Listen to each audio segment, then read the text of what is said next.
Welcome, everybody. We're here Welcome. to talk about the first three chapters of Ubik. And yeah, here we get introduced to some of our main players. I think most of the people, in fact, that we'll see through the novel. Well, let's begin. Any initial comments, any questions to start off with? Did you guys, I know I've had talks with people about this book before, and some people are put off by the use of jargon. I hope that wasn't the case for you. No. There's some slang and sort of jargony sci-fi terms that are just thrown around very freely. Um, so starting with chapter 1, our first advertising blurb, friends. This is cleanup time, and we're discounting all our silent electric Ubiks by this much money, by this much money. Yes, we're throwing away the Blue Book. By the way, for those of you not familiar, the Blue Book is it's a document that lists the value of cars. So this is meant to be a car Ubik. We're throwing away the Blue Book. And remember, every Ubik on our lot has been used only as directed. So not abused, not exploited. Well, maybe exploited, but not abused for sure. Okay. So our first line, we get right into it. 3:30 a.m. June 5th in the distant year of 1992. The top telepath in the Sol system fell off the map in the offices of Runsiter Associates in New York City. That started vid phones ringing. Runsiter organization had lost track of too many Hollis's size during the last 2 months. This added disappearance wouldn't do. So the first problem we're faced with, poor Runsiter Associates. So remember, Runsiter Associates is an organization that guards against telepaths. So they're just kind of a free agency. And they've lost sight of someone, of a very powerful telepath that they had been watching. This is a big problem for them because their company's already having trouble. S. Dole Melipone is the name of the ultra powerful psychic that's suddenly disappeared. Runsiter says, I'll consult my dead wife. So this might come as a shock. But soon we learn that in this universe, in this distant year, one does not simply die. It's funny how this, okay, we're going to get more into this, not to skip ahead, but it's simultaneously demystified and mystified because, okay, well, you'll see what I mean. It's not, the technology, of course, is not explained, but it kind of implies the existence of something like a soul, for sure. The person is in a half-life state wherein they can be interacted with. Anyway, we'll get more into that in just a sec. So Runsiter heads to the Beloved Brethren Moratorium in Switzerland, I think he said. He had to find one that was open. Notice in this book, people travel pretty much instantaneously. He came all the way from the North American Confederation, suddenly shows up at the place, a moratorium, not what it means. I'm sure you've heard this term in quite a different context. Usually moratorium is an order to cease doing something. So for example, during COVID, there were moratoria on rent in some places and things like that, where they wouldn't collect rent. We meet Herbert von Vogelsang, who owns the place. He seems to be quite into his job. And we learn a bit about the half-life, the half-living individuals. It's a system that stores the dead's consciousness and allows others to interact with it until the half-life runs out. So basically, every time that they are brought to interaction or brought to interact that takes away some of the half-life. So it's kind of like a battery. Eventually they'll run out. Herbert says burial is barbaric, remnant of the primitive origins of our culture. So yeah, this concept of progress is basically having an in-between state. It raises a lot of questions, especially since we learned that, okay, I'm not talking about ethical questions yet. We learned that it costs something to maintain a person in half-life. So what happens to the indigent? Are there poor people? Is there a sort of poorhouse of half-life? Something like that. We don't know. So yeah, burial is marked as something barbaric. This made me think of, so I'm going to sometimes bring this into current contexts. This makes me think of some efforts that have, these things pop up occasionally, discussions that center around what happens to someone's social media presence after they've passed on. And yeah, it turns out Microsoft had planned to try to assemble artificial intelligence chatbots to mimic the person who has passed away. Interesting concept. What do you guys think about that? Creepy. It's creepy, yeah. And I mean, I don't know. It's like Clue about the indigent people in that when von Vogelsang is thinking to himself, I want to make my heirs revive me once a century, he does also think to himself, and they're going to rebel and they're not going to want to pay that cost. So it seems to right. indicate if you're poor, you just die. Yeah. But that's Yeah. the thing. Yeah. So Okay. And the other thing I was going to add to that is I think as far as the technology of it, I was getting more the impression is that you had to intercept people right before they died and kind of put them into some permanent induced coma, that could be. like, and that you're kind of reviving them just so they can kind of, you can't keep them alive because they'd immediately die or be in a coma. Yeah, because you're on chapter 6 already. Right. But that's no spoilers. no, but that's what I kind of thought from the beginning. Yeah. Yeah. Ironically, Neil Stevenson in 2 books ago, talked about that. And Stevenson is a science fiction author who tends to do his research. Mm-hmm. And it was, I think, based on the idea of scanning the entire brain down to the synapses and dendrites. Yes. So that's another thing. I'm sure some of you have heard of transhumanism or the extrapist movement.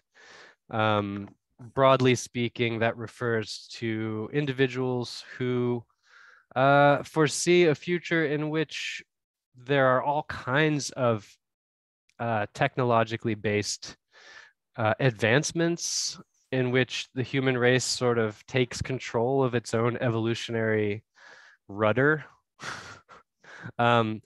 Everything from gene splicing to, yes, a completely uploadable version of a person, yes, scanned down to the synapses. So a mirror image, all kinds of questions are there about whether, I mean, that's a real ship of Theseus situation. Do you guys know the ship of Theseus? It's the philosophical concept of the ship where, one part of it keeps, a part of it is replaced and another part of it is replaced. And then do you have the ship eventually?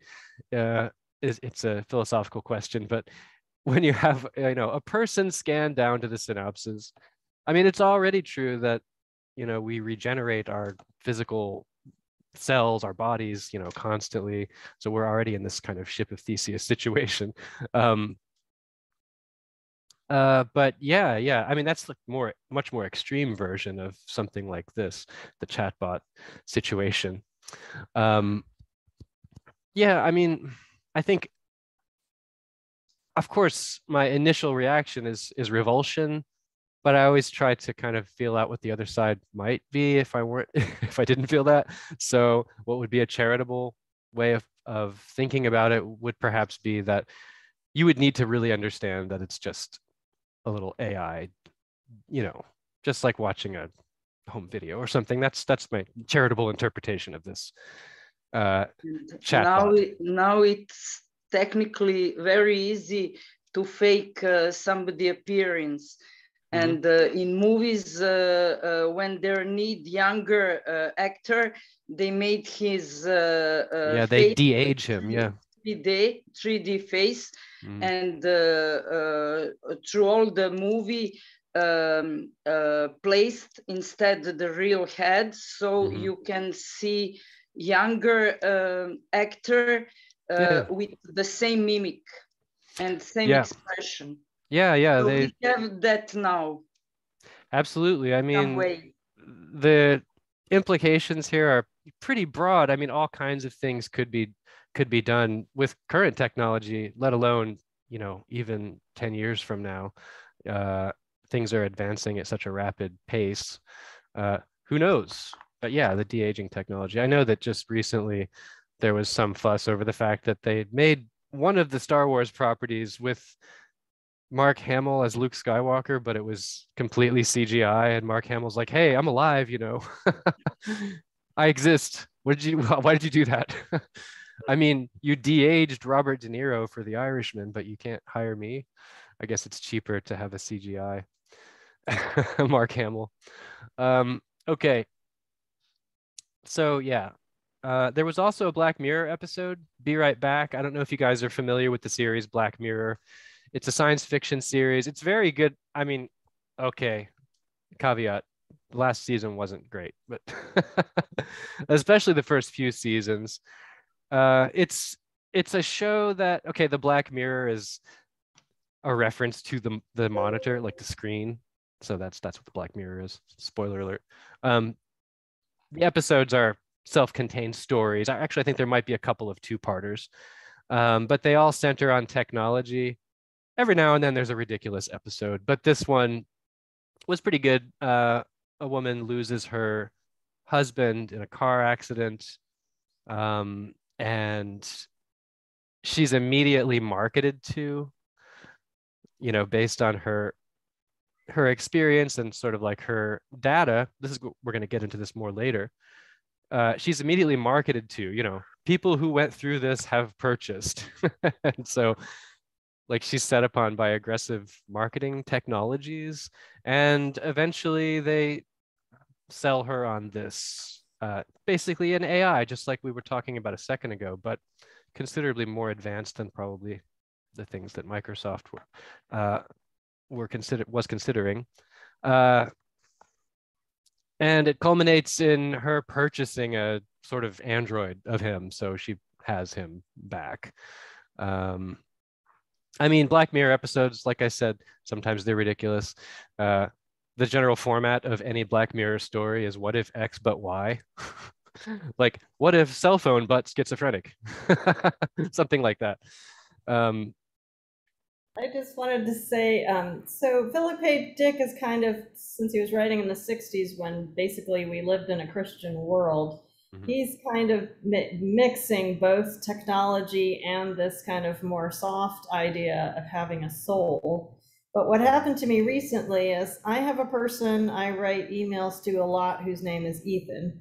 I also purchase stamps, like hard copy, like postage stamps a lot, because I still write letters more often than the average person. And just recently I got a spooky, like it seems like a scam junk email from somebody who called themselves Ethan Stamps, claimed they work for Etsy, and said, if you just give me your address, I'll send you 100 free postage stamps. And I was kind of the ilk, if it sounds too good to be true, it probably is. But I also thought, that's just freaky, right? That someone has combined all those things. I don't know if it's a bot. I don't know why they want my address. It's really funny that they named the bot Ethan Stamps. Yes. It's a little on the nose, isn't it? Yeah. Hi, my name's John Freemoney. That's funny. So yeah, there you be go. careful. AI hard at work, even without a soul. Yeah, that it's going to be a constant topic of discussion for us, this kind of the way that things are marketed now. And you know how there's all this talk of your mobile phone is listening to you and it heard you say this, and that's why you saw that Google ad. And ardent denials from all of the advertising firms. No, we don't do that. But more on that as we go forward. Okay, so Runsiter arrives at the moratorium. Do you have your claim check? God, no, I lost it months ago. I love this. The reason I put this up here is I thought it was funny that he says, you know who my wife is? Ella, about 20, brown hair and eyes. As if that's the, okay, let me just look up the hair color. I have a hair color catalog or something. And she has closed eyes. She has closed eyes, exactly. You'd have to go in there and physically open her eyes to check them out.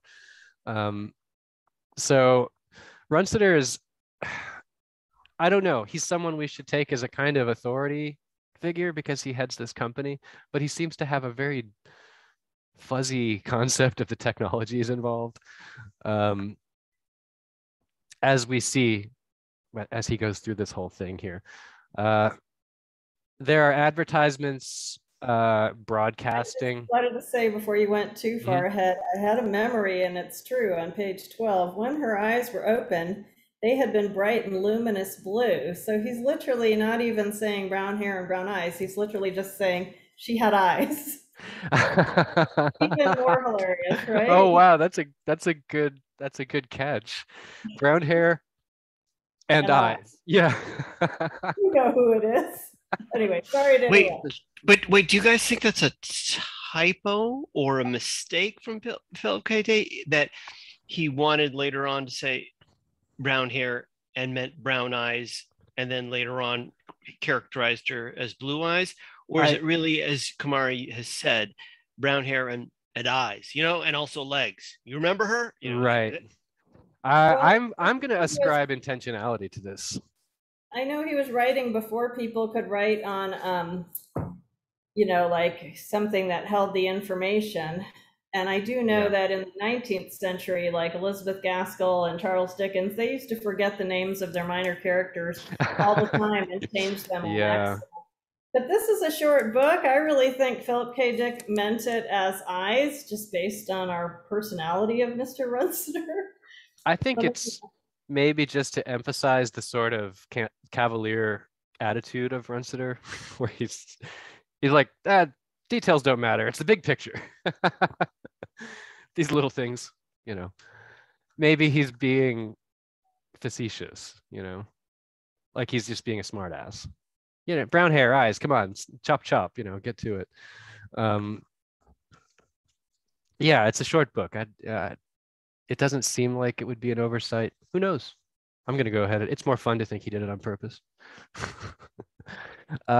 Defend your privacy. These ads are broadcast throughout the compound.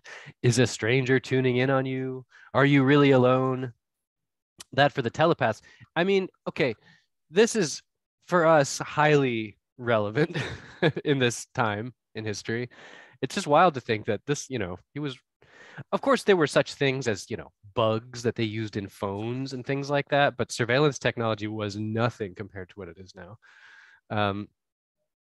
He and William Gibson were real, they had real foresight into how things would be technology-wise. If you're not familiar with William Gibson, he wrote Neuromancer. He predicted so much.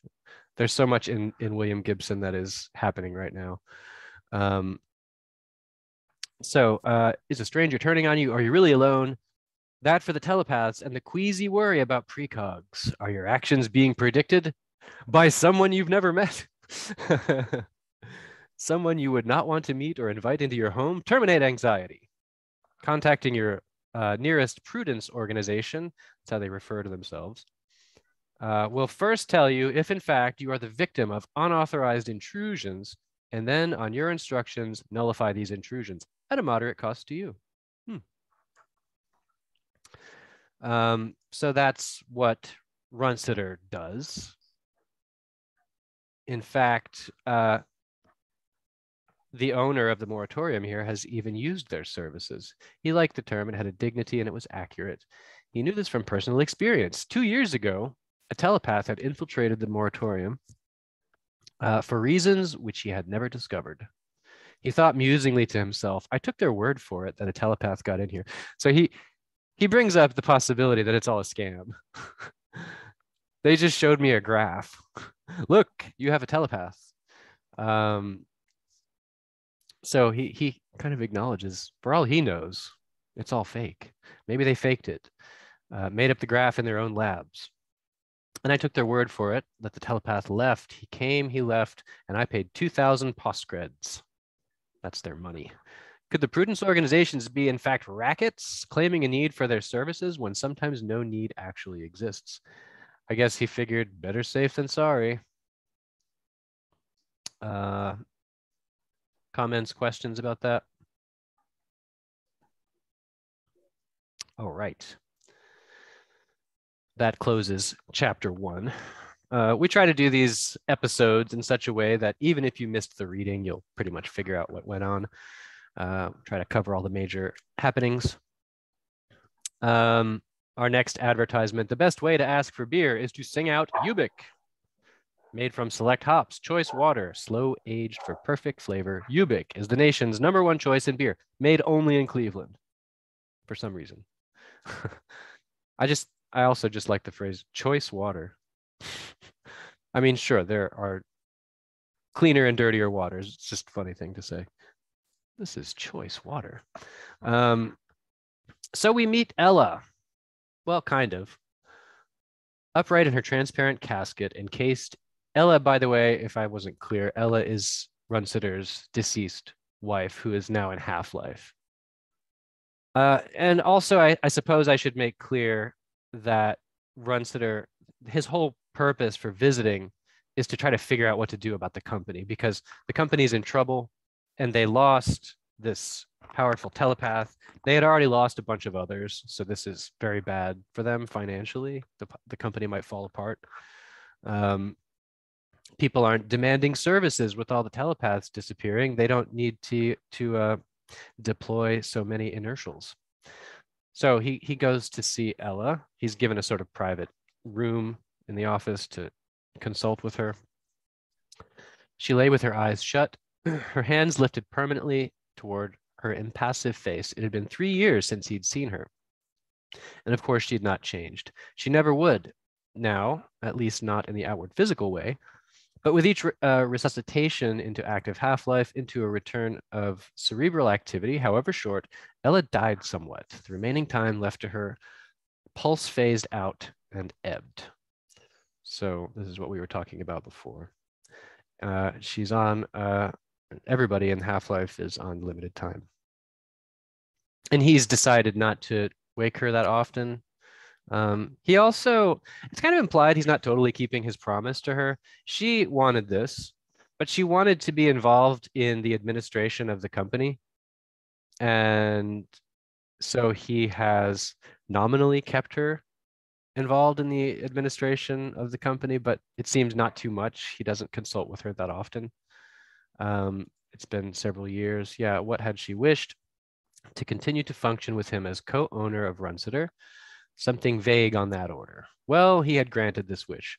Now, for example, and 6 or 7 times in the past, he did consult her at each crisis of the organization. He was doing so at this moment. You know, there's one thing I didn't put up here that I probably should have. It mentions that Runsitter is probably over 90 years old or over 80. Through some technology, he's kept in a state of, relative youth. And also that his wife was pretty young. She was like 20 or something. So maybe she's been dead for a very long time. He hasn't seen her in several years. And he's only consulted with her 6 or 7 times. So he wonders if this constant resuscitation is really better. Is this better than the old way, the direct road from full life to the grave? He goes on to say the alternative is nothing. You're perhaps inclined to say that this is extremely selfish and it's just for the survivors, but apparently there is a subjectivity experienced by the half living. In fact, it's maybe just a subjectivity, nothing else, until they have these interactions. So there's something that they get, or it seems to be implied that there's something that they get out of it too. They're in a sort of dream world. I was dreaming, she says. I saw a smoky red light, a horrible light, and yet I kept moving toward it. I couldn't stop. Yeah, the Bardo Todol, the Tibetan Book of the Dead, tells about that. This is what I was getting at before. It's simultaneously demystified and mystified. So it's like, yeah, that's the Tibetan Book of the Dead stuff. We learned it in science class, sort of thing, right? It's now just a known, so you could learn it in a science class is the implication. Yeah, we learned about that. You remember? The doctors made you read the Tibetan Book of the Dead when you were dying.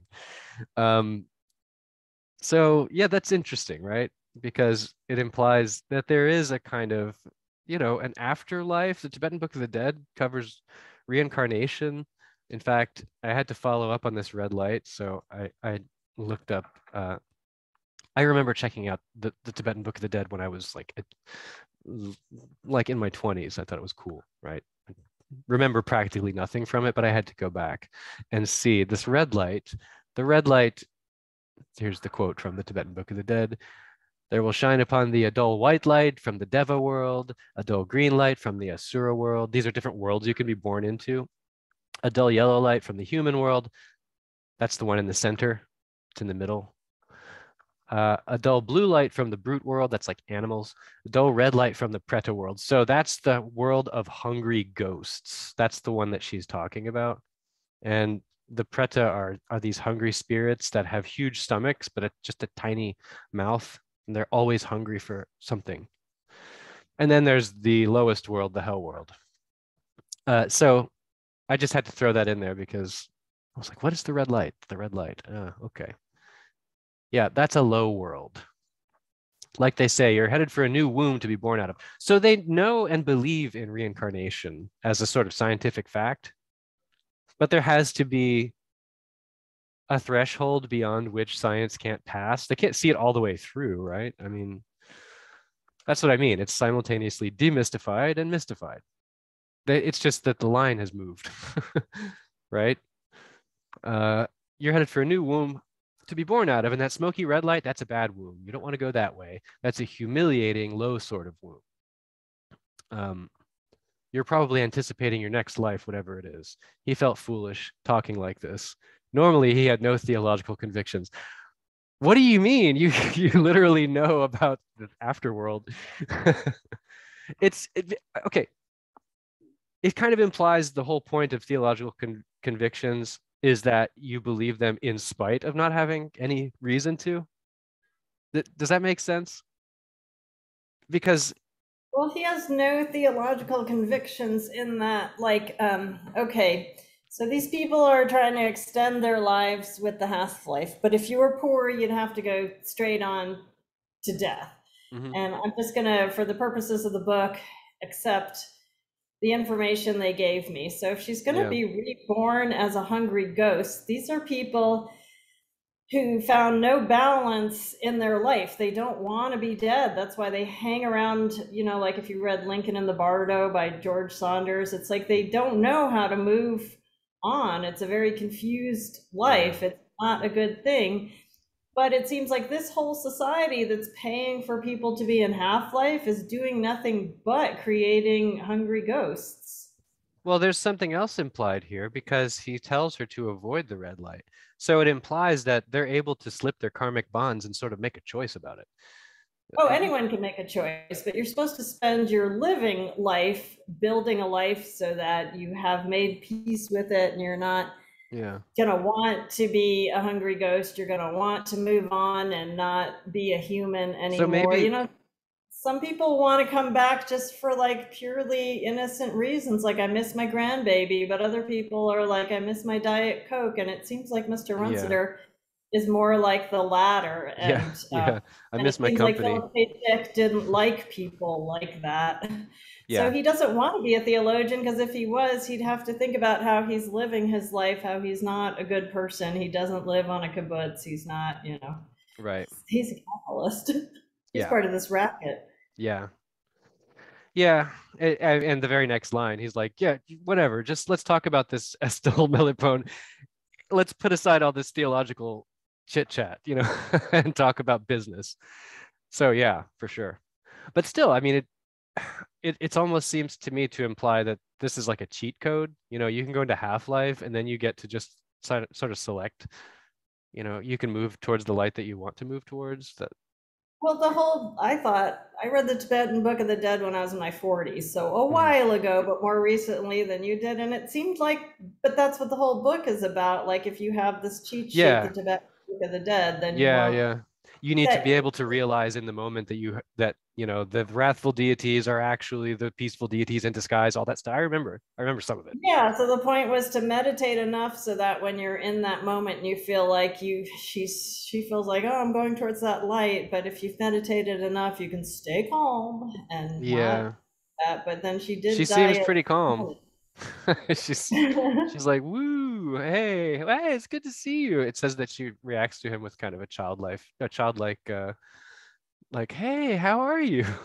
Yeah, I'd been assuming up until this moment that they got married as contemporaries and that she'd been dead 60 years. But now that we've kind of talked about it, I'm kind of wondering, maybe she was a trophy wife. Maybe he married a 20-year Right. old when he was 60, and that's why she's so childlike. Well, and Awesome, on but that note, I'd have to say it helps me to think of this as an alternate reality, yeah, because if you're just like, if she'd been in Half-Life for 60 years, that meant she went in 1932.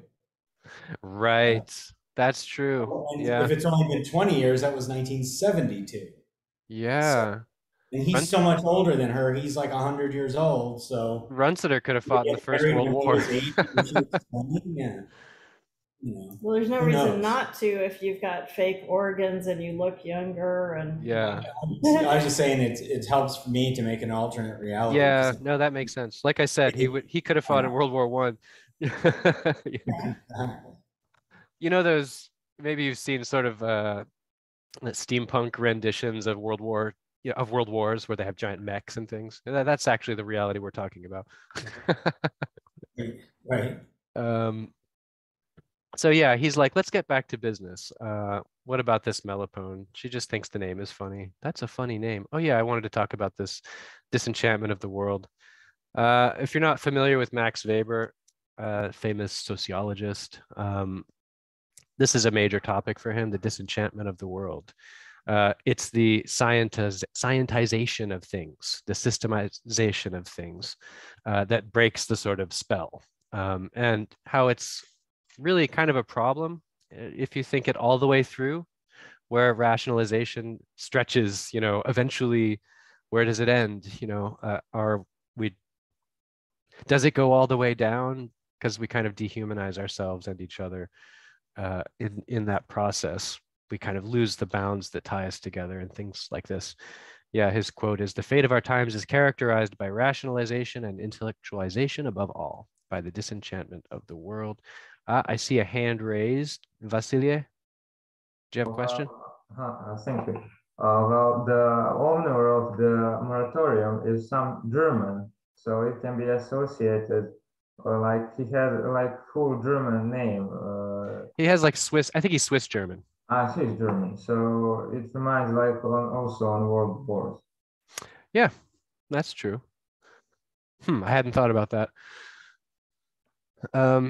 Yeah, these people, they're not far away from a number of other wars. Did they have a Vietnam? Who knows? um,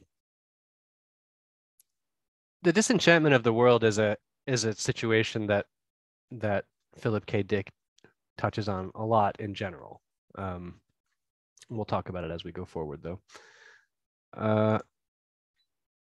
Yeah, Ella says that she feels as though she and the other Half-Lifers are kind of growing together.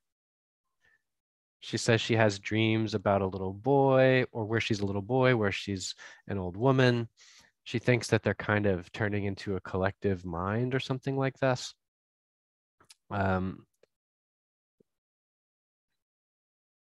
She also says that Melipone's name is ridiculous. Well, she says that can't really be a thing. She says, what is that, a hobbit?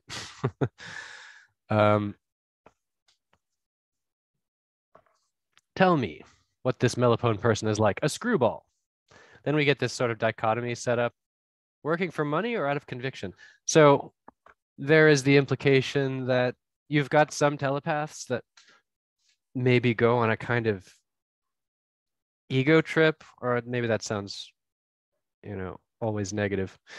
Maybe there's a good version of a convicted telepath who has beliefs and Nietzschean commitments or something, versus a mercenary, a sort of mercenary telepath.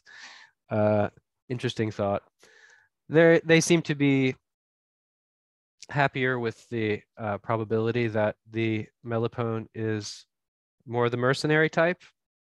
I could see why. I guess that would make them more predictable, and perhaps, open to bribery and things like that. That's just me inserting a bit of. There's nothing in the book about that. Yeah, we hear about this awful Serapis. Serapis is given as an example of a convicted as in having strong beliefs, a convicted telepath. Yeah, as near as we can tell, Melipone is a money psi. How does that, sorry, does that make you feel better? Is that less bad? He heard no response from her. There's a silence, and he says, oh God, she's gone. He figures something has gone wrong and he's lost her. Can you hear me? Is something wrong? Then we hear, suddenly, a new voice. My name is Jory. So we meet Jory. There will be more Jory to come. Get off the line. I was talking to my wife. Where'd you come from? I'm Jory. No one talks to me. I'd like to visit with you a while, mister, if that's okay with you. What's your name? Jory prods him for some news about the outside world. Runciter goes into Karen mode. Get the manager. He goes to find von Sangler. I forgot his name now. He goes to find the owner. Vogelsong. It's Vogelsong. Vogelsong, which means Vogelsong, yeah. Fahrenheit is beauty, and von Vogelsong is like beauty of a bird's song. Oh, okay. Interesting. I did not know that. I recognized the song in there, but I didn't know about the bird part. Anything that ends in height turns it into a noun. Height. Okay. So he says, I want my wife, Miss Ella Runciter. I paid to talk to her, and that's who I want to talk to you. He goes to get Vogelsong. That would be Jory. Jory gets on the phone and basically tries to convince. Sorry, Vogelsong gets on the phone to convince Jory to get off the line. He says, I can see it's Ella. After prolonged proximity, he explained, there's occasionally a mutual osmosis, a suffusion between the mentalities of half-lifers. Jory Miller's cephalic activity is particularly good. Your wife's is not. That makes an unfortunate one-way passage for protophasons. So basically, Jory is a light that shines much brighter, so to speak, than Ella, who's in a sort of weakened state. And he just kind of overtakes her signal, basically. It's even said that Jory can't do anything about it. Will he get out of there and let me talk to Ella? There's nothing Jory can do. Think of 2 AM radio transmitters, one close by but limited to only 500 watts of operating power, then another far off but on the same or nearly the same frequency, utilizing 5,000 watts. When night comes, and night has come, says Runciter. So Jory cannot help but run over the weaker voices. Runciter does not get what he hoped for. I should also mention that he speaks, or he actually doesn't speak. we learn that he has a sort of rhapsodic appreciation for his wife's wisdom, that he has not found in equal measure in any other person. So I think that might go against the trophy wife idea. Or maybe it started that way and it turns out that she was really wise and they became close or something. Even though he does seem to be a really base and shallow person, he does speak very or think very fondly of her wisdom, her sagacity, as he says. We find out she might come back once Jory phases out, plus anyone else who may have gotten into her because of her weakened state. She's accessible to almost anyone. He chewed his lip, palpably pondering. She may not like being isolated, so that's the recommendation, is that she be isolated. Now, this really speaks very poorly of Runsiter, because we learn that even though they have a sort of osmosis, the half-living wander through each other's minds, and that's kind of the only interaction they get, aside from occasionally, maybe even once every few years, having communications with the outside world. So they're in a kind of subjectivity, a sort of instance. But when he tells Runsiter that this is not necessarily going to be pleasant for his wife, he's like, put her in there now. Better she be isolated than not exist at all.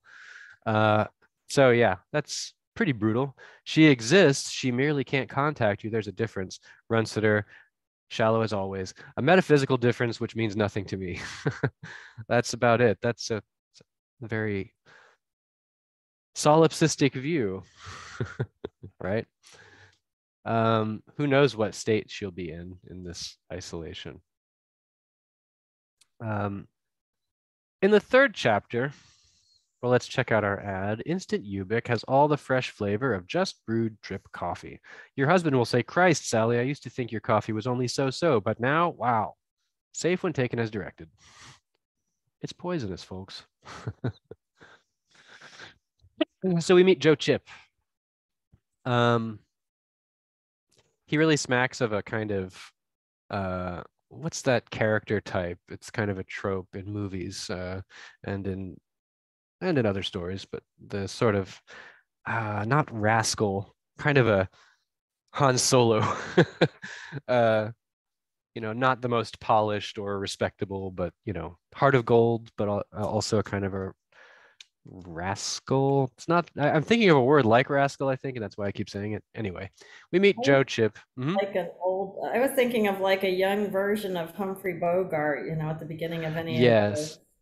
There's definitely a feel of film noir kind of detective story here, And the other thing I wanted to say is, so he's still in his gay pinstripe clown style pajamas. The descriptions of the clothes sometimes. Yeah, clothes are described. They're very, very descriptive. And the men in this alternate universe always wear like dresses or skirts and have long hair. And the women, I guess there was one man who was wearing pants, but they're always wearing like super odd hats, because in my head, I'm imagining the guy at the moratorium looking more like a clown or something. Well, yeah, but when I finally found out what he was wearing, he didn't look anything like what I was imagining in my head. It's hard for me to imagine in my head the people dressed as distinctively as they always are. I mean, I guess the clown stuck in my head from this description here. But yeah, definitely, because I tend to, picture a kind of gritty world, in which this is all happening. But if you really soak in these descriptions of the clothes, it feels more like you're backstage at the circus. It's super odd. Like when he goes to Switzerland, Mr. Runster is wearing a cheesecloth tie, like super soft and floppy, and someone else was wearing a tabby fur, like cat fur. Yes, tabby fur. Super weird clothes. I guess there was a fur shortage. So yeah, still in gay pinstripe clown style pajamas, Joe Chip hazily seated himself at his kitchen table, lit a cigarette, after inserting a dime, twiddled the dial of his recently rented pape machine. So this is how they get their newspaper, They literally print it right there. I guess Philip wasn't making the leap to screens. Yeah, you just literally choose what you want printed. Having a hangover. Old-fashioned telex. That's how we used to get our news in the Yeah. 70s. Or someplace in Asia, it would print out, but it was big, not small. Wow. Yeah, this is like a news ticker. He dials off the interplan news, hovers at domestic news, and then he selects gossip. Hey, did Philip K. Dick predict the drop-down menu? It sounds like it. We also meet Ashwood. Ashwood is mentioned in chapter 1 as the one who was watching Melipone, but then lost track of him. And then he was checking something else out. So we find out what Ashwood was following up on, some other situation. He's a scout. So apparently these companies, they scout for new psychic talents out there to add to their company's portfolio. Ashwood has arrived with a prospective anti-psi, so an inertial. These are people who work against the psychics.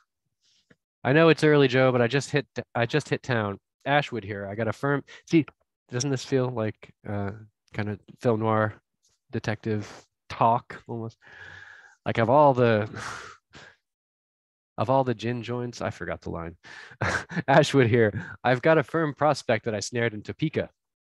I read this one as magnificent, and I want your confirmation before I lay the pitch in Runsitter's lap. Anyhow, he's in Switzerland.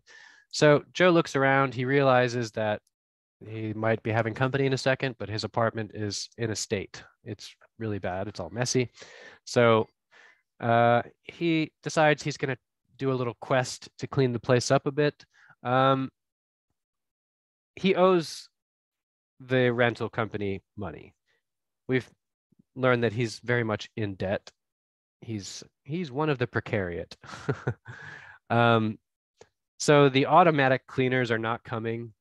So he starts searching for some other kind of cleaning devices, but he couldn't find any cleaning devices. So he looks for a broom, a vacuum cleaner. Evidently, he had never been issued any sort of cleaning equipment by the building supply agency. Hell of a time he thought to find that out. He lived here for 4 years. So just keep that in mind. This man has not cleaned in quite a while. So I love these next scenes. It's good stuff. He picks up the vid phone. He calls 214 for the maintenance circuit of the building. Listen, he says, when the homeostatic entity answers. So he's talking to an AI. Keep that in mind. This is not a person. He says, I'm now in position to divert some of my funds in the direction of settling my bill vis-a-vis your cleanup robots. I'd like them up here right now to go over my apartment. I'll pay the full and entire bill when they're finished. The AI says, sir, you'll pay your full and entire bill before they start. The AI is not having it. The AI, when he pushes back, the AI says, Mr. Chip, the Ferris and Brockman Retail Credit Auditing and Analysis Agency has published a special flyer on you. Our recept slot received it yesterday, and it remains fresh in our minds. Since July, you've dropped from a triple G status credit-wise to quadruple G. Our department, in fact, this entire ConApp building, is now programmed against an extension of services and or credit to such pathetic anomalies as yourself, sir. Pathetic.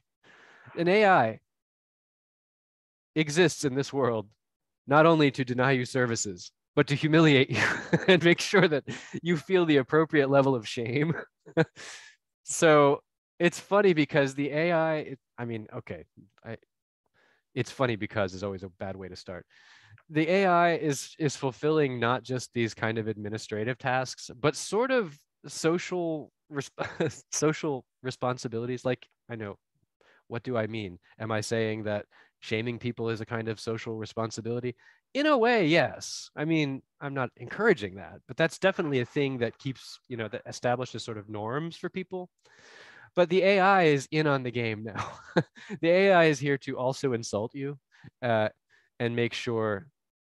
It's really funny in Belgrade here where I live. for the last few years, they've installed these new card readers, a card system for the public transport. And if you try to use the card and you don't have any credit on it, it loudly states, "You do not have enough credit." It's pretty funny. So if you suspect that you might not have enough credit, you don't even want to try. So yeah, the AI is here to also call you pathetic. Regarding you, everything must hereafter be handled on a basic cash subfloor. In fact, you'll probably be on basic cash subfloor for the rest of your life. Not just shaming you, but sort of condemning you to subhuman status for in perpetuity. In fact, so he just hangs up. He's like, I'm not hearing any more of this. The door also refuses to open. 5 cents, please. You cannot exit your apartment without giving some money to the door. Apparently the fees are reasonable. 5 cents is not a lot. He searches his pockets. No more coins, nothing. I'll pay you tomorrow. He's bargaining with his door. He tries the knob again. Again, it remains locked tight. What I pay you is in the nature of a gratuity. I don't have to pay you. He says it's a tip, right? The door says, I think otherwise. Check the contract you signed when you bought this Conapt. I guess that's contract apartment. That's my theory. So he checks the contract. He's reading the small print. Since signing it, he's actually had to refer to the document many times. So you have to keep your contract close by if you want to figure out what you're entitled to. Sure enough, payment to his door for opening and shutting constituted a mandatory fee, not a tip. It's interesting to think that he's lived here for quite some time, 4 years, and he's just learning this now. Maybe the machines are forgiving at first. I mean, they do display human characteristics like shaming and insulting you. Maybe at the beginning, they're sort of, it's cool. Next week's fine. Don't worry about it. So maybe they're functioning very much like humans. Yes, Vasilia. Or maybe he never left the apartment, so he forgot. Well, I don't think he's been in there for 4 years, though. It's implied that he works pretty regularly because he drinks too much too, though. Maybe. Yeah, he was out partying. He's drunk. That's right. He was out partying the night before. He blew a bunch of money on real coffee. And notice his priorities. He's already spent 10 cents on the most vulgar gossip papers he could find. He first tries to buy some gossip from the paper, and it spits out gossip that's not to his liking because it's too highbrow. So he's like, no, I want the dirt. I want the worst kind of gossip. And the machine is like, you'll have to select this instead. He spent 10 cents on just that. So now he can't get out of his apartment. So his priorities are pretty all over the road. I think otherwise, says the door. And yes, it turns out it's a mandatory fee, not a tip. The door smugly says, you discover I'm right, as he reads the contract. Boy, that door has such a punchable face. The door sounding smug is the door sounding, if you guys haven't heard the term smug before, very self-assured, condescending. You discover I'm right. Like, So Joe gets a knife from the drawer and he begins to unscrew the bolt assembly on the door. The door threatens to sue him. I wonder, I guess there's precedent in this world for appliances suing you, which is just funny picturing the courtroom scene. The plaintiff, a door. The door threatens to sue him, but fortunately, oh yeah, I wanted to talk just for a second about, so this might sound all ridiculous, but this kind of thing actually happened. Did you guys follow the story a couple of years ago of the Peloton exercise bike? So this is a very expensive exercise bike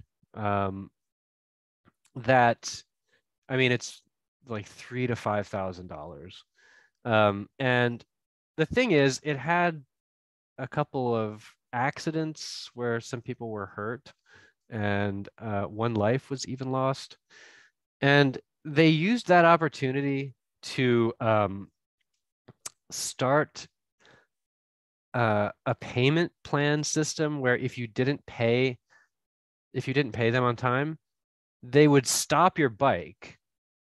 It's a physical, I mean, it's a bike, but they could stop it remotely. So you would have the bike and it would just be a giant paperweight until you paid them. That wasn't the only controversy Peloton had. They have a pretty terrible record. They made a really sort of demeaning commercial where this woman was purchased a Peloton by her husband, and it was very that was the other, you probably, yeah, you remember, that was the other controversy. The woman in the commercial went on to make another commercial making fun of that one because it was so ridiculous, where she's out drinking with her friends and griping about her terrible husband.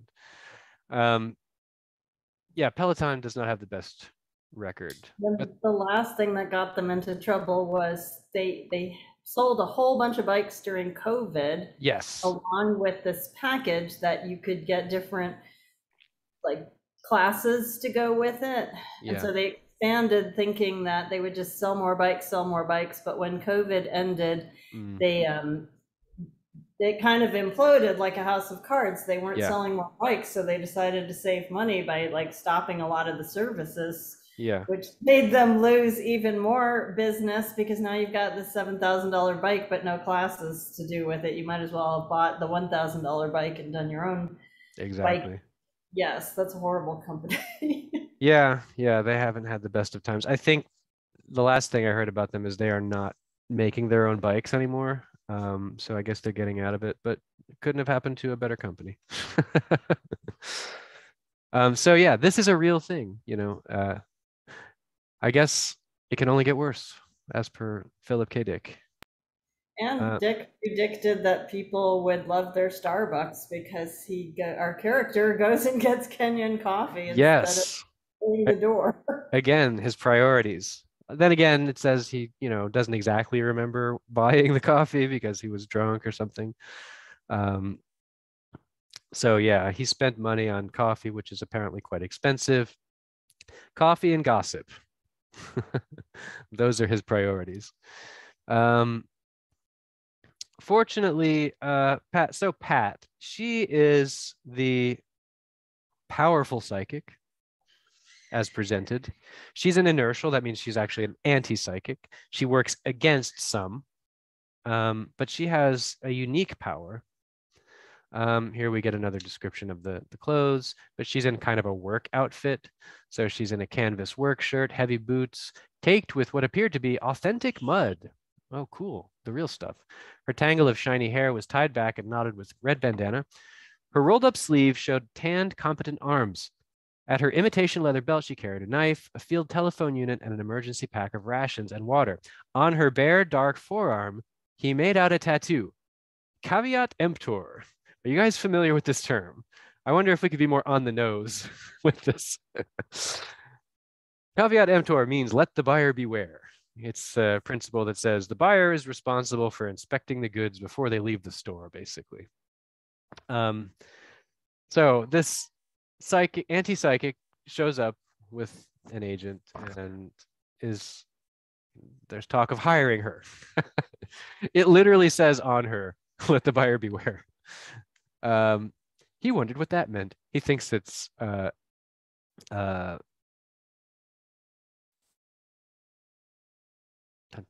he thinks it's Hebrew. That's right. Oh, that's right, because she works at a kibbutz. I maintain the subsurface vid phone. Of course, somebody actually got the tattoo, so I found a picture of it. I maintain the subsurface vid phone lines at Topeka kibbutz. So Topeka has a kibbutz. That's like a collective. It's like a collective village that was. They were projects in Israel that lived a kind of collective life, direct democracy, and so on. So yeah, she works at the kibbutz, maintaining vid phones. Only women can hold jobs involving manual labor at that particular kibbutz. That's why I applied there instead of the Wichita Falls kibbutz. Her black eyes blazed pridefully. That inscription on your arm, that tattoo, is that Hebrew? Latin. Her eyes veiled her amusement. So there's this discussion that puts things in the perspective of opposing forces. Not a discussion per se, a little talking about how the anti-psi is there as a kind of natural balance for the psi. As a survival factor for the human race, Joe says, it's as useful as the psi talents, especially for us norms. The anti-psi factor is a natural restoration of ecological balance. One insect learns to fly, another learns to build a web to trap him. Is that the same as no flight?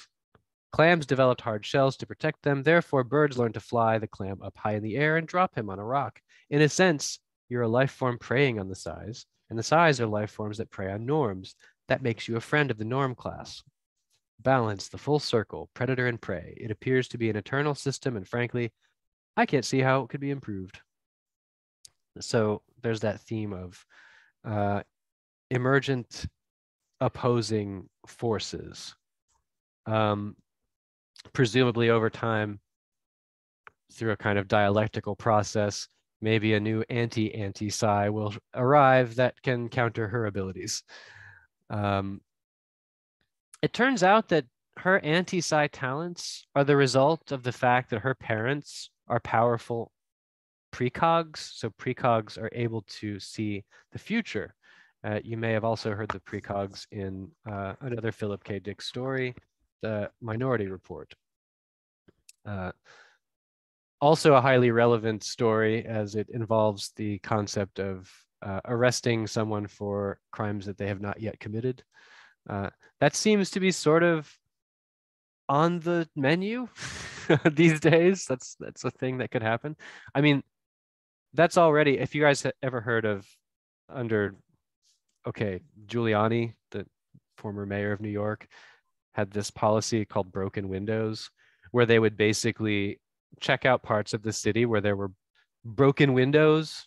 The theory was that if a part of the city looked bad enough, that only criminals would be hanging out there, so they would just arrest people that were in bad parts of the city. It's pre-crime. They, even honed in further using data collection, based on the kinds of people they would eventually catch through warrants and things to try to predict where to find criminals. So yeah, that's a real thing, and presumably will also only get worse. Yeah, so yesterday's paper, and we're in America here, I read about, so there's some people in America who are of the Republican Party, and they're really strong on, we want to be able to have guns. And so the false dilemma posed in this article was that if you knew your child was going to shoot up the school, you only have two heartbreaking choices. One is to turn them in before I saw that. I saw the ghoul who said that. And they didn't even posit that, like, maybe you could limit their access to guns. Like, it was either thing that they would shoot up the school, or heartbreaking that you would turn them in before they did a crime. There was an even worse one. The guy, I forget his name, the guy who does Dilbert, the comic.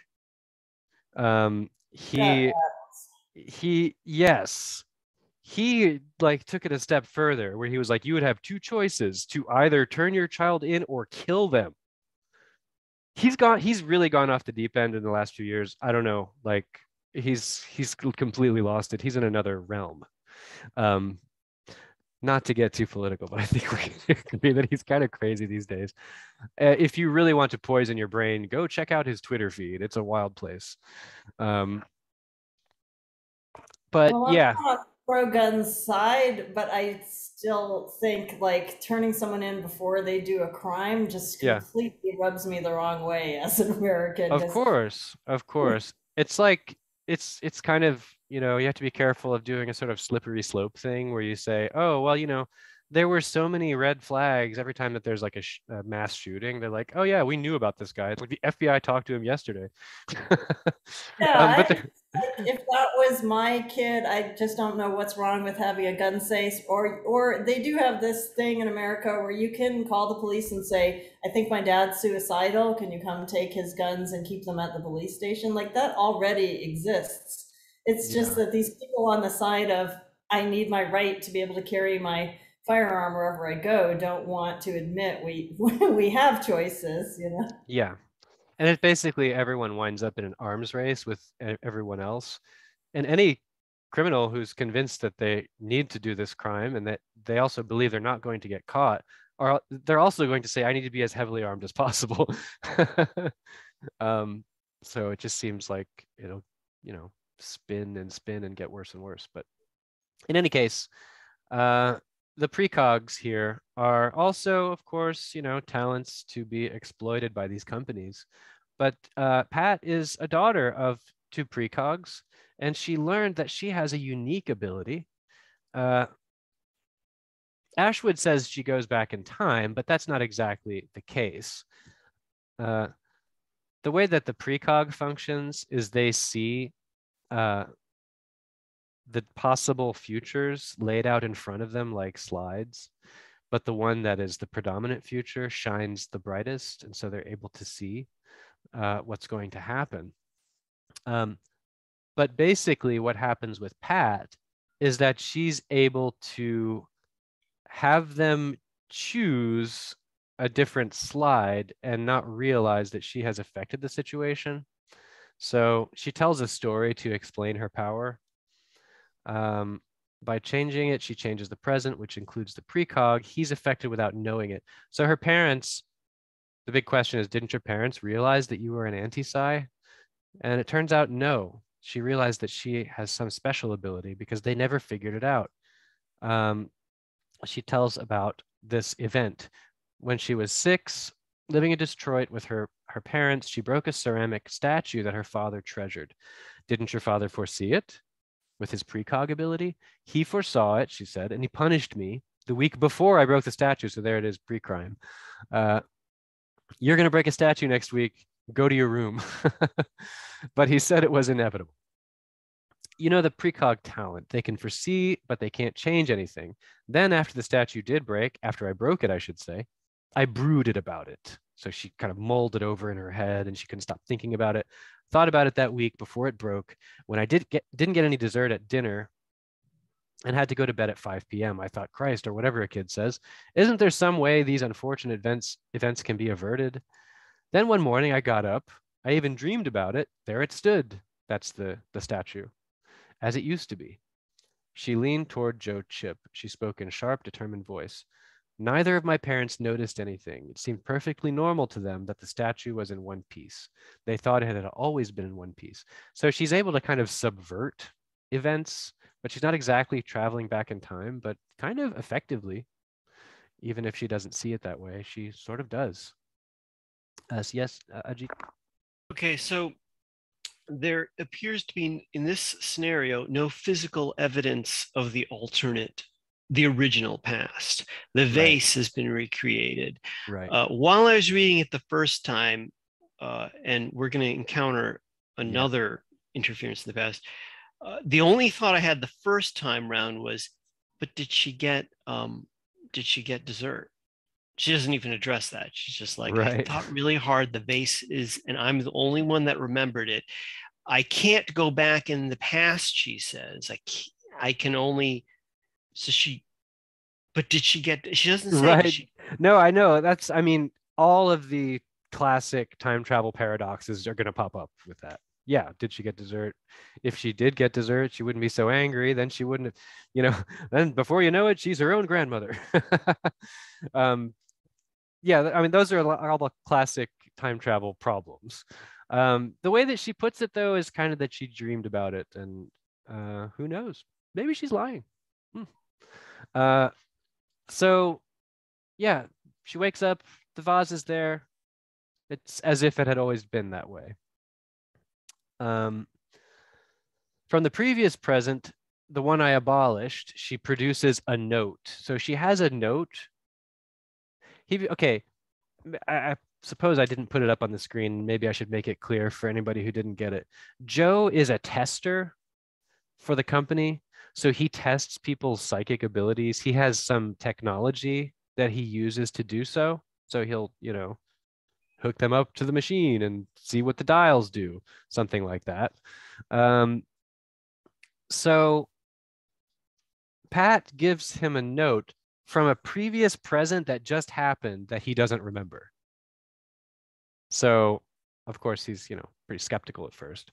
He reads the one-line evaluation in his own handwriting. Yes, Ajit? A previous present. So we're saying that it's an alternate, but it's at the same timestamp as right now. Yes. At this timestamp, he has not got the testing equipment. It's in the car. So she's going to give him a note, but that note is either he didn't really test her in the alternate past and just wrote the note, but he doesn't have the equipment. Right, but maybe in the alternate present he did get it. I mean, it seems pretty squishy for us to interpret. I mean, I don't read that as a huge problem, but maybe. Again, it could all be made up. But she produces. She makes a deal out of correcting Gigi Ashwood every time he says she time travels, and Right. she says very clearly she does not time travel. So when we were thinking about the vase incident, and you said all the classic time paradoxes, what about them? Okay, but she's telling us she doesn't time travel, and she seems to retain memories of what happened. So I think everything happened. Like, she didn't get her dinner, she got punished, she didn't like that, and then she just kind of like had this talent. So now the vase is together and her parents don't remember it. But I don't think you can take it into the physics. It's squishy, as Jason. There are not two timelines. It's just she's the only one that remembered. So she's not affecting herself, because if she was, you're right, she would be angry. She wouldn't decide to do it. There's no loop going on there. It's just digital. I'm inclined to agree with you, except for the fact that the vase is not a vase. The statue is reconstituted. So it's a physical object. So it's a problem, because you could just say. So there is some kind of physical interaction happening there.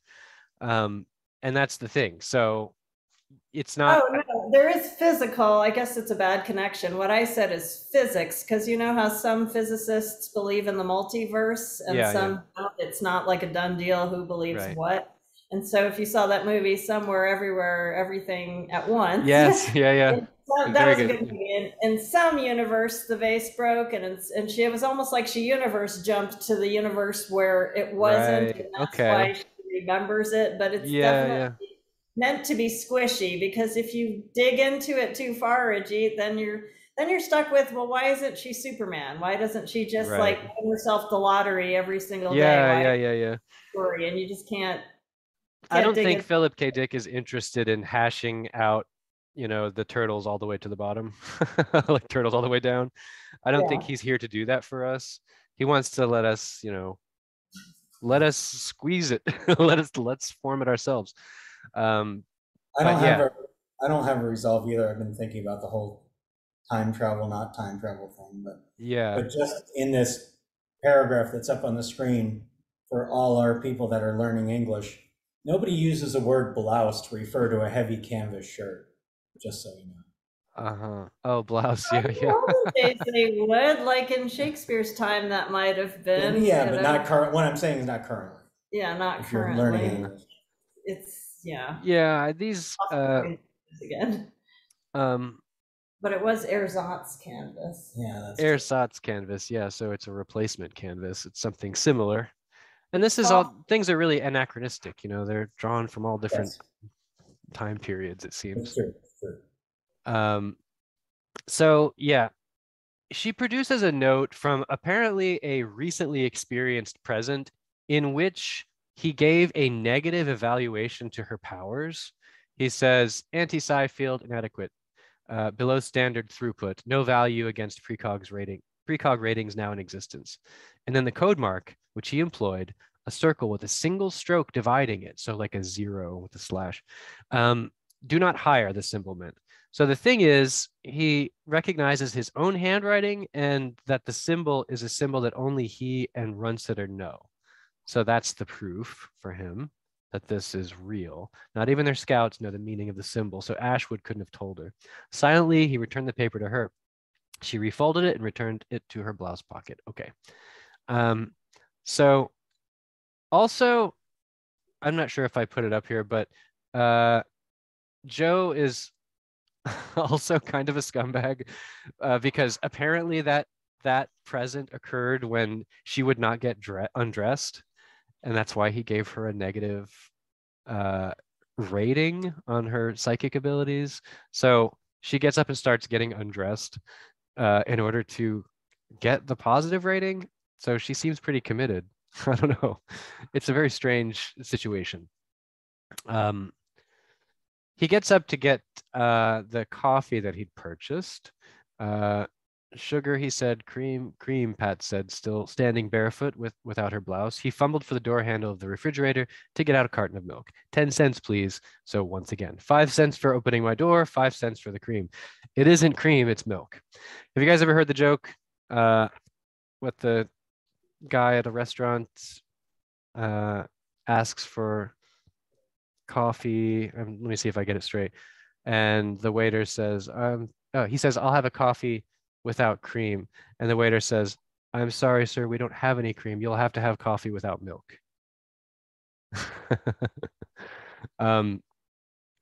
It reminded me of that. I guess maybe that's why I grabbed this. But again, he's fighting with the appliances. This is apparently a routine event, fighting against your everyday appliances at your apartment if you don't have any money. So just this one time he pleads, I swear to God, I'll pay you back tonight. Pat starts paying for everything. She apparently has plenty of change on her. So she's always helping them out.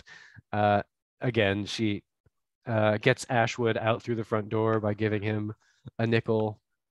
She pays for the coffee. He takes a fresh sheet of paper. He doesn't even use the testing equipment because this has all been proof enough for him. He writes her name, then spurious, extraordinarily high test results. So he's just making things up. Wow, she was off the charts. Then he writes his new conclusions, has unbelievable power, anti-psi field unique in scope, can probably negate any assembly of precogs imaginable. After that, he scratched a symbol. This time, 2 crosses, both underlined. Pat, standing behind him, watched him write. He felt her breath on his neck. So she has, she's going to apparently move in with him. I tried to put the symbols together as best I could. Something like that. Now, yeah, what do the underlined crosses mean? Hire her at whatever cost is what he says. But the reality is the underlined crosses do not symbolize that. They mean, watch this person. She is a hazard to the firm. She is dangerous. Well, yeah, if her power is legitimate, then for sure, she is dangerous. Now, that finishes chapter 3. A couple of other questions to talk about before we finish up. Some things to think about. The old ways versus the new. This is a thing that keeps coming up. There's the mention of burial being a barbaric practice, and the new way is giving someone a little bit of extra life while they sort out their rebirth situation. How would you characterize Philip K. Dick's view of novelty? I guess I should have added some more to this question because, I mean, it's pretty straightforward to say that he has a dim view of novelty. He doesn't think it's the best thing all the time. We talked about how he was pretty paranoid. That extended into all kinds of aspects of the way that he viewed the world. He grew to have a particularly dim view of California. It saddens me to say, but there was something about the Disneyland and shiny plastic things that he saw reproducing. He was like, California is spreading across the country like a cancer, something like that. I'll have to find the quote. I mean, it all fits very much into his paranoid view of the world. So we can think about this next question, though. What would be the telepath for us? So, yes, Vasily. Something like informant. This is like similar in the TV series Billions. So one character, huge businessman, has informants who are telling him what companies are good or something like that. Okay, that's one example for sure. Yeah, you can have business people who are there to make assessments and recommendations. So that those that work in an advising capacity. What I want to know is what telepaths are we dealing with on a very everyday basis? I wasn't sure what exactly the telepaths were even in this book. The precogs I get. There was a clear example. They see the future, they can't change it, but what exactly were the telepaths doing? Telepaths are there to read your mind. So I think machine on internet that learn about you all the day. yes. They're our telepaths. Yes. So that's the thing. It's a big current question. So it's very much a part of our everyday lives that we generate data. They know more about us than we. Yeah. This know. there's okay, I mentioned earlier William Gibson. He has a series of books, Idoru, and in those books, the main character is a guy who can look at a bunch of data, and he's like a psychic. He can see something about the person.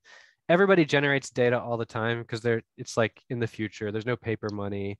Everybody interacts and generates constant data. So there's like a cloud of data surrounding every person, but he can look at somebody's completely random data and kind of make this prediction. So he's like a psychic practically. That's what this is.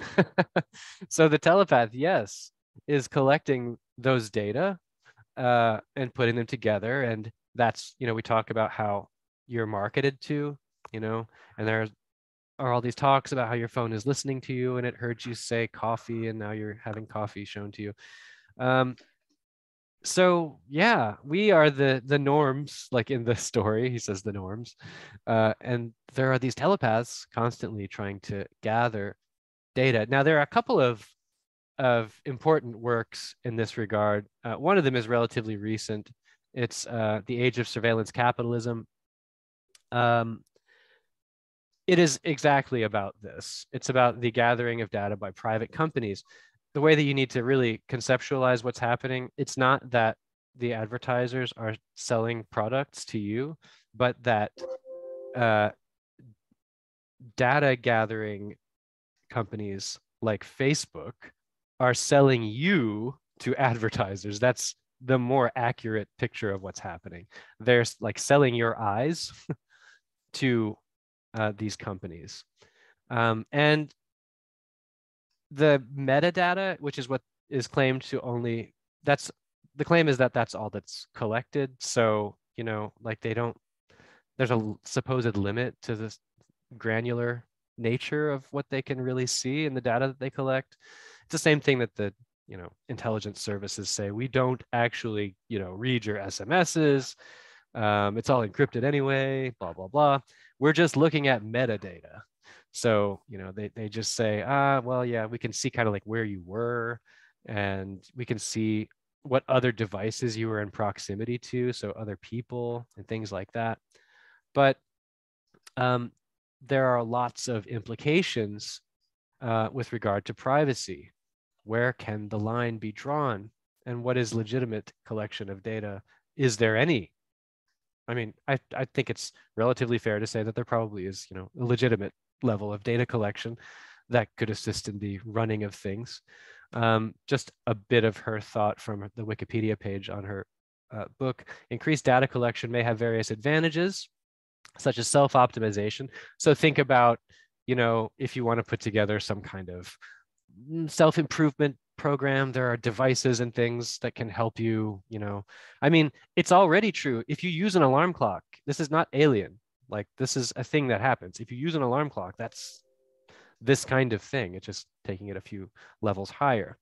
Societal optimizations, such as smart cities, optimized services. So think about what we were just talking about. Hey, I'm getting all these great things marketed at me. I've met a few people who are like, I like that. I like to have these highly bespoke, tailored ads that are targeting me because of things that I actually want. I do not fall into that category, but I've met people like that. However, collecting and processing data in the context of capitalism's core profit-making motive might present a danger to human liberty, autonomy, and well-being. Capitalism has become focused on expanding the proportion of social life that is open to data collection. So that's the thing. They want to get deeper. They want to find new data points to grab. There were several cases of public revulsion against this happening. I want to bring up two of them in particular. Do you guys know these devices? On the left, you have the Kinect, which was a device that was attached to a gaming machine, the Xbox. Now, here's the deal. They're no longer made. They've been out of production, I think, since like 2018 or something. But there was talk already of solving a bunch of age-old problems, quote unquote, that certain kind of media producers had. So let me give you an example. Imagine how an advertiser would be excited over the prospect of being able to analyze your facial expression when you see an advertisement. Or imagine a pay-per-view. Okay, if you guys don't know what pay-per-view is a sort of paid programming where you buy, let's say, a sporting event.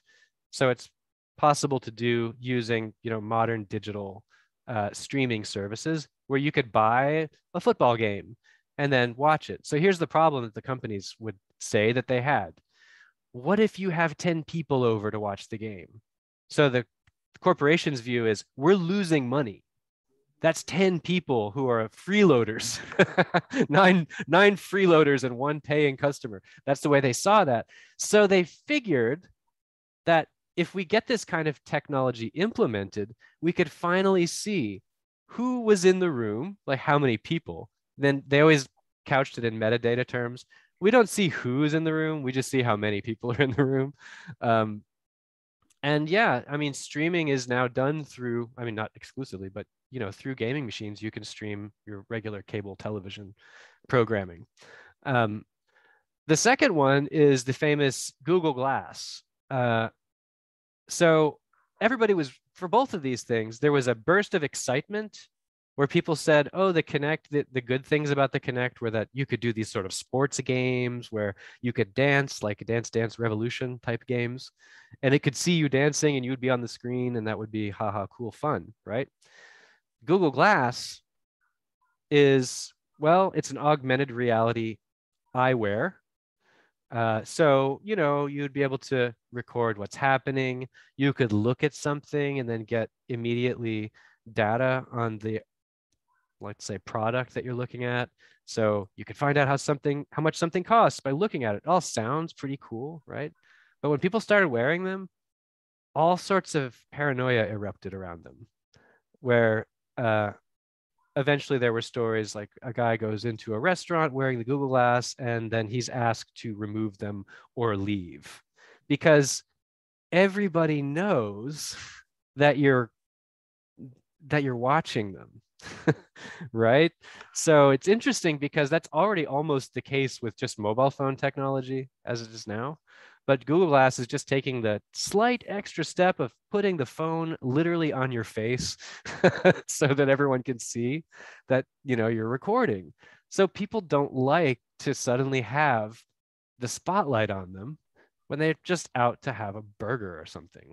So yeah, it's kind of unwelcome. It's like an intruding eye of God, but not God. It's just like the intruding eye of society is suddenly there to watch you. And yeah, the Google Glass is also currently not being used by anyone. It kind of went out of, there was this excitement, then there was a sort of revulsion period, and then it kind of just went away.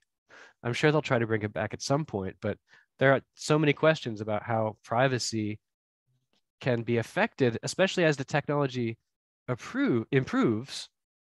Like imagine having real functional immediate facial recognition, something like that. So people literally meet you for the first time and know who you are. It sounds far-fetched, but I don't think it's that far-fetched. Sure, it'll get it wrong sometimes. The Connect, of course, had issues related to racism, in fact, where it was discovered that folks of darker skin tone were not being properly picked up there. This is something that has come up repeatedly in discussions about how security technologies work and could work. Well, actually could not work is a better way of saying it. Yeah. Most programmers and their friends are lighter skinned, and so I find that issue all the time when I'm any place that has like automatic syncs or things like that. It doesn't register the skin color of my hand, so I have to kind of like hold it, jump up and down, wave it a lot of times. But the other thing about all this data gathering is for people of a certain age, I would say 50 to 60, who are the same age as this technology coming up, the idea is that the internet's going to be so wonderful and expansive and a great way for me to just reach back. I can't remember the name of, I don't know, the third character in some old book, and I could just type it in and just grab that digital information. But in reality, it's made the world much more narrow. And I discovered this one day 5 years ago when I was trying to buy a sweater dress. And so I go to Amazon and type in sweater dress, and I know there's like a million, literally a million things for sale on Amazon, but it just keeps showing me the same 5 sweater dresses sold by 100 different vendors. Yeah.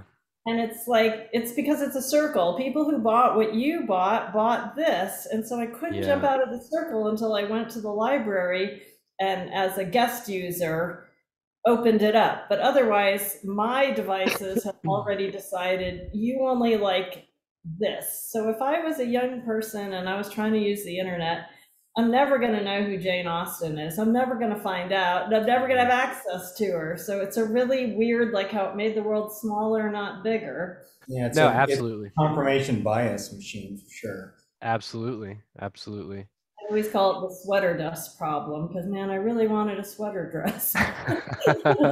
Just touch on your comment earlier. That was like, I think it's the big Google one of the really big AI projects. They're just like, oh, we're so smart. We're just going to make it read everything on the internet. Yeah. And develop a personality. And then they found out, oh, it's inherently racist. Yeah, that's right. There were a couple of bots that were created. The thing is that there were like Nazi trolls who were tweaking the bot on purpose to make it say terrible things. But yeah, I mean, that's definitely a thing that would happen. Incidentally, Edoru, that William Gibson, so the Edoru is an artificial being, and its mind is the entirety of the internet. So it's exactly that you were talking about. It's like a celebrity. I remember that. That's constituted. Hearing processes, though, that's been discovered to really rigidize segregation and things like that. Because when the innocent programmers were asked to come up with an algorithm, who is successful at this company, so that we can fire the original interviewer and only interview with the human level higher up. So the programmers went in there and discussed with everybody who was at the top of the company, and then created an algorithm that looks for white, cisgender, heterosexual men who went to an Ivy League school. And you will never get in now because you have to jump that before you'll even meet a human and say, but this is what I have to offer your company. It's always seemed to me that the goal is to kind of offload all of the biases and racism onto the machine, so you can just be like, I'm sorry, but the computer says do racism. It's not me. Like, it's just that's what the computer says. Well, those are the people who were successful at the company. That was what the project was labeled. Whenever I see something on Facebook that says something like, without words, tell me your favorite movie or what song was on when you were in high school, and some of my silly friends think this is a fun game, and I'm thinking, they're just data mining. They can tell from what you said you listened to in high school what your age group is, and then you'll start seeing ads, for whatever diabetic medication or Yeah, we might get into that next time. There's the Cambridge Analytica scandal, if you guys remember. That's too much of a can of worms to open right now, but we can talk about that because that's definitely in this wheelhouse. Another book I wanted to mention, and this book really changed my view. It's like one of those books that changes you. So James Scott, he's kind of more of like an anarchist academic. Seeing like a state is about how data points, so he does like a historical examination of this. Data points are established in order to make societies legible. So legibility. So if you imagine, so he talks initially about the development of the cadastral map. A cadastral map shows properties and who owns them, and it kind of outlines their physical area. But for a king who's trying to raise taxes to raise an army, they would need to decide how much they can tax each person. So it's not enough to just look at the size of the land plot. They also have to have a way to characterize the land, so they know, for example, that it's good land for farming or it's good for this, and then they can come up with an estimate. So the cadastral map was a way to apply all of these data points to land and people in order for the state to function. For, usually in those days it was to raise an army. But the book explores all the ways in which there's a sort of dialectic process whereby the data points are absorbed by the people and they kind of affect the culture in ways that you don't notice. And it's kind of like what you were just talking about now, because we're in the digital version now, but he gives lots of examples. One, for example, he talks about how there was a period in a certain part of the US where grocery stores were selling tomatoes in these 4-packs that were like a little styrofoam backing and a plastic over the top. So in order to do that, you have to select the tomatoes for size in order to have that function properly, not things like, nutritional value or flavor or color. And it, over time, affects the way that people think, right? The uniformity. But it's really a great book. It's like I said, it really changed the way that I looked at things. Yeah, metadata is just a new way. Like, data has to be invented to decide how things are going. Maybe you've heard the story about the Rand Corporation's involvement in the Vietnam War, where they were saying, how do we know we're winning? And so they got the Rand Corporation to advise them on this. And they were like, they came up with all these metrics. Like, okay, we have body count and things like that. Yes, Vasily? I think that Rand company was like they had wargaming, so they were they are that's their job. So they are like playing the war, and on that way they are improving their strategy, like Yeah. they're canceling army. Yeah, they are involved in lots of things related to state security projects. But the thing is, like, they had to come up with data to like demonstrate that the war was being won. And so they just like came up with some, like, hey, okay, you can look at this, look at that. And it had a terrible effect. Of course, I mean, it was already a horrific war, but imagine when you are now faced with something like you have a quota, like a certain number of people need to die every day. Just terrible. Also, what comes to mind is the Panopticon, which was, so Jeremy Bentham, it's a British philosopher who was theorizing on a fully rationalized design for a prison in which every part of the prison could be seen at the same time. He's a utilitarian philosopher, so it's, the greatest good to the greatest number is the basic precept. But the Panopticon, the idea of the Panopticon is one that wound up extending to all kinds of areas, for example, in how factory floors could be put together. The point is that any person in the prison or factory could be seen at any time. And every person should also know that. So even if they are not currently being surveilled, they are aware of the sort of eye of God at all times, that they know that they could potentially be watched. And that's kind of how society has constructed itself around like all this discussion of data gathering. That's what it is. You kind of know that too, that at any time, in theory, somebody could be watching you or like listening through your phone in ways that you might not have imagined, you know, back in the day when you just had the concept of a phone bug, a literal device put inside the receiver. We'll talk more about the panopticon too. A question to think about: how do we define the line between acceptable and unacceptable data collection? Is there any such thing? There's, hang on, one more thing. Oh, share sound, okay. Hopefully you guys will be able to hear this. I have this video clip that I grabbed. Maybe you're familiar with Michael Hayden, retired US Air Force 4-star general, former director of the National Security Agency, principal deputy director of national intelligence, and former director of the CIA. Here's what he has to say. First of all, David's description of what you can do with metadata, and quoting a mutual friend, Stuart Baker, is absolutely correct. Okay, we kill people based on metadata. Did you guys hear that? Mm-hmm. Maybe I should turn it up. I don't know if, let me see. How do I turn it up? Dun, dun, dun, dun, dun, dun. Oh, let's see if the subtitles work. I have the option of subtitles. I can try First again. of all, David's description of what you can do with metadata, and quoting a mutual friend, Stuart Baker, is absolutely correct. Okay, we kill people based on metadata. He says we kill people based on metadata. I have this set to share the sound. Does anybody hear it? Who is this man?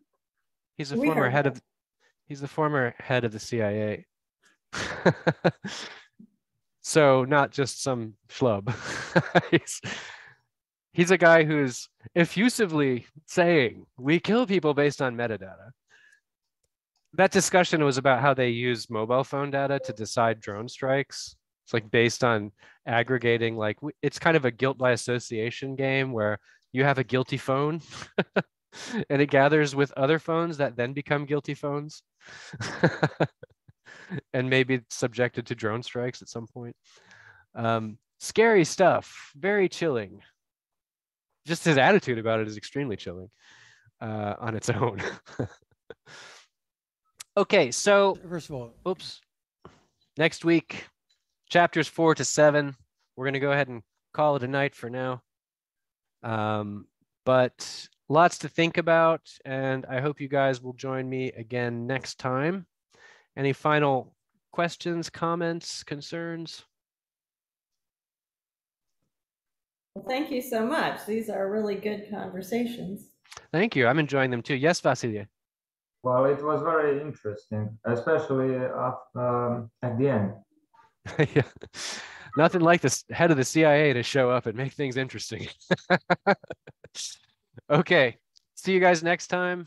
And yeah, let me know, by the way, if you have any specific items from the book that you would like me to put up in the slideshow, just email me and I will do so. Yes, thank you. All right, see you guys next time. Bye, everyone. Bye-bye. Bye, everyone. Bye-bye.